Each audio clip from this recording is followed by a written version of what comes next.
evening guys, pag-usapan naman natin ng gypsum board. Ayan, kung makapansin nyo, yung column cladding ko ay regular board po ginamit ko dyan. Ayan po, yan. Yan po ay ginagamit kadalasan sa kisame at sa mga partition. At saka wall cladding, column cladding. Hindi po siya pwedeng gamitin sa nababasa. Kasi po maselan po ang gypsum board. Pag yan po nabasa, inaamag po yan. Kahit po yan pinturahan mo, lalabas at lalabas yung amag. So meron din po tayong kulay green, moisture resistant po yun.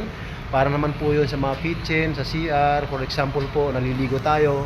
Hindi na iiwasan na matilamsikan natin yung kisame. So yun naman po ang ginagamit natin, yung kulay green. Meron din po tayo na kulay pink, FR. Ibig sabihin po noon, fire resistant. Kadalasan po natin ginagamit naman yon, example ng electrical room. Yan. So yun guys, ang advantage lang po nito ng ating gypsum board, hindi po siya katulad ng light materials na madaling masunog. So kasi po chok po ang loob niyan, tapos yung parang pinakang papel ang pinakang labas niya. So yan po ang advantage niya. At saka po hindi po siya madaling masira once na hindi lang siya mababasa.